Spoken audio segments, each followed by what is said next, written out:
Loucura, loucura, loucura! O ministro Gilmar Mendes disse que o STF vai ordenar aos bancos que não apliquem a lei Magnitsky contra Alexandre de Moraes. Mas se o STF realmente fizer isso, a consequência será o colapso total da economia brasileira. Nesse nosso segundo encontro com Justiça do Dia, eu vou te mostrar duas coisas inacreditáveis e uma maravilhosa. Primeiro, eu vou te mostrar como que o ministro Gilmar Mendes, decano do STF, disse que o tribunal vai ordenar aos bancos brasileiros a não aplicarem a Magnitsky. Segundo, eu vou te mostrar como a consequência disso seria o colapso total da economia brasileira. Pior do que qualquer tarifaço, e eu vou provar isso para você, com casos reais, exemplos reais, para ninguém ficar em dúvida. Você tem que ver, e essa análise você não vai encontrar em nenhum lugar do Brasil, ela é inédita. Em terceiro lugar, eu vou mostrar para você como que um gigantesco Banco do Brasil já colocou o ministro Alexandre de Moraes no moedor de carne da Lei Magnitsky e bloqueou tudo dele sem dó nem piedade. Bora então aqui direto para o primeiro ponto, com essa apuração aqui da CNN de um jantar entre o ministro Gilmar Mendes e os senadores e os deputados da oposição. Olha aí que loucura. Durante essa reunião, Gilmar Mendes foi avisado pelos bolsonaristas de que o governo americano aplicaria a lei Magnitsky ali nos dias seguintes, nos próximos dias, contra autoridades brasileiras, sendo Alexandre de Moraes e possivelmente outros ministros do Supremo também como alvos. Segundo eu apurei, Gilmar teria respondido o seguinte: se isso de fato ocorresse, a aplicação da lei Magnitsky, o Supremo poderia determinar que as instituições financeiras que atuam aqui no Brasil não cumpram ordens vindas dos Estados Unidos.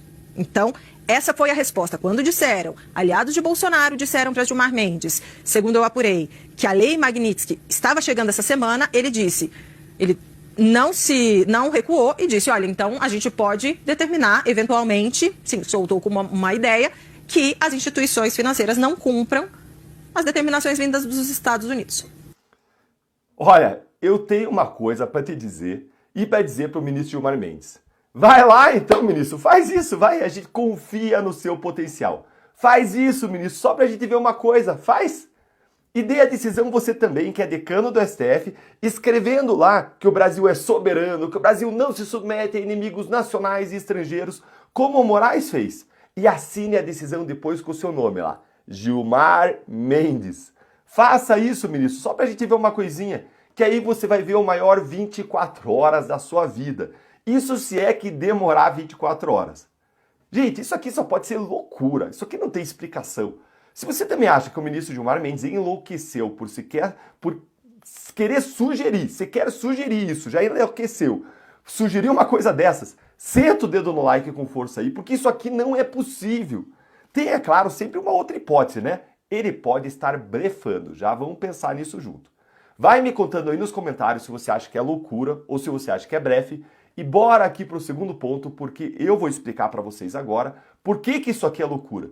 Se o STF forçasse os bancos brasileiros a não cumprirem a Magnitsky, isso iria destruir os bancos brasileiros e o sistema financeiro do país. Ia colapsar totalmente a nossa economia por vários motivos. Primeiro, porque os bancos sofreriam sanções secundárias dos americanos e eles mesmos ficariam impedidos de operar no sistema financeiro americano em dólar, ou seja, iam perder acesso ao sistema financeiro mundial. Contrato de câmbio, exportações, importações brasileiras, tudo ia colapsar. Sabe o que isso significa para um banco? Pena de morte financeira, falência. Nenhum banco sobrevive sem operar em dólar, sem acesso às bolsas americanas, sem poder fazer transferências internacionais. Isso não existe. Os grandes bancos brasileiros morreriam. Itaú, o maior banco da América Latina, ia virar o menor banco da América Latina. Bradesco, Santander, Nubank, que tem ações listadas em Bolsa de Valores em Nova York, todos os bancos brasileiros que você puder imaginar iriam ser destruídos. E quem que seria destruído junto? Todos os 220 milhões de brasileiros que são correntistas desses bancos, as nossas economias, todos aqueles que têm investimentos, poupanças lá, que recebem seus salários lá, que têm seus empréstimos, financiamentos de casa, de carro, tudo. A economia do Brasil iria para o fundo do poço. Mas não é só isso. O governo americano iria aplicar multas milionárias, bilionárias a todos esses bancos, multas aí praticamente impagáveis. Só para vocês terem uma ideia, eu quero trazer alguns casos aqui de bancos que descumpriram a lei Magnitsky e que comeram o pão que o diabo amassou nas mãos dos Estados Unidos para em seguida te mostrar como que o Moraes já entrou no moedor de carnes da Magnitsky aqui no Brasil, e você não pode perder de ver isso, depois a gente tem que ficar aguentando no passado aquelas piadinhas que eles faziam. E se você está gostando, deixa o seu like aí. Olha, em 2014, o BNP Paribas, o maior banco da França, admitiu ter violado sanções dos Estados Unidos ao processar bilhões de dólares em transações ligadas ao Sudão, ao Irã, a Cuba, todos os países sujeitos a sanções e embargos americanos. Qual foi a consequência? O BNP Paribas ele se declarou culpado nos Estados Unidos e pagou uma multa recorde de 8,9 bilhões de dólares. A maior multa já aplicada a um banco na história por violação das sanções. Além da multa, foi punido com uma suspensão de 1 ano para certas operações em dólares via filial de Nova York. O BNP Paribas ele teve que ficar em liberdade condicional por 5 anos, demitiu executivos envolvidos e teve que investir pesadamente em compliance para voltar a atender às normas americanas. E esse aí é a notícia que você vê, publicada em inglês, traduzida aí para o português pelo Google. Achou pouco, gente? Tem mais. O Standard Chartered, um banco britânico com uma forte atuação na Ásia e no Oriente Médio, ele foi punido em 2019 por violar múltiplas punições, sanções dos Estados Unidos ao fazer transações ligadas ao Irã, Sudão, Síria, Cuba, Myanmar e Zimbábue. Qual que foi a consequência? O Standard Chartered aceitou um acordo multilateral. Olha aí, ó, outra matéria em inglês traduzida para português. Aceitou esse acordo e foi condenado a pagar aproximadamente 1,1 bilhão de dólares em multas. Cerca de 947 milhões de dólares a agências dos Estados Unidos, incluindo o Departamento de Justiça, e 102 milhões de libras a reguladores do Reino Unido. E a penalidade teve um impacto significativo nos lucros do trimestre do banco e forçou o banco a reforçar o seu time e os seus mecanismos de compliance. Executivos tiveram que admitir responsabilidade pelos lapsos e o banco encerrou relações com clientes de alto risco, tendo que reforçar depois controles para evitar novas violações. Bora para mais um caso, antes de eu te mostrar como que o Moraes já está se ferrando aqui no Brasil? Olha só, o Danske Bank, da Dinamarca, ele protagonizou um dos maiores escândalos de lavagem de dinheiro já vistos. E isso resultou na punição dele lá nos Estados Unidos.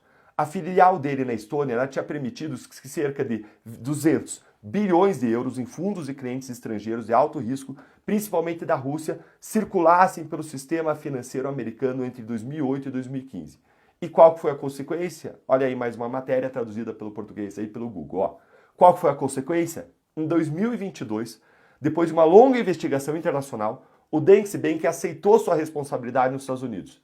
Ele se declarou culpado de conspiração para fraude bancária por enganar bancos correspondentes americanos sobre seus controles e ele concordou em pagar aproximadamente 2 bilhões de dólares em penalidades totais. Essa punição incluiu ainda a implementação de um plano rigoroso de melhoria de compliance sob monitoramento. O impacto aí para o banco foi substancial. Além do rombo financeiro, dos danos reputacionais, o caso levou à demissão da alta cúpula do banco, queda de mais 50% no valor das ações em 2018 e reforço das leis contra a lavagem de dinheiro na Europa. E aí, você acha que algum banco brasileiro vai descumprir as sanções dos Estados Unidos? Que os altos executivos, olhando esses exemplos de bancos que descumpriram, foram todos punidos, liderança punida, todo mundo se ferrando, você acha que eles vão descumprir as sanções dos americanos? O que você acha aí? Vai contando para mim nos comentários. E vamos agora para o terceiro ponto. Dessa vez para mostrar para vocês como que um banco brasileiro gigantesco já colocou Alexandre de Moraes no moedor de carne da Lei Magnitsky. Olha só essa manchete aqui da revista Exame. Olha aí, Lei Magnitsky. Não discutimos a lei. Nós cumprimos a lei, afirma CEO do Bradesco. Opa, opa, opa, gente. Opa, opa. O Bradesco, que é simplesmente o segundo maior banco do Brasil em número de correntistas, pulou fora do barco de Moraes e já deu a letra, já mandou o seu recado, dizendo: aqui a gente aplica a lei. Ministro Alexandre de Moraes, é só recorrer, né? Vai lá para os Estados Unidos recorrer. Pede para a AGU recorrer para você, ministro.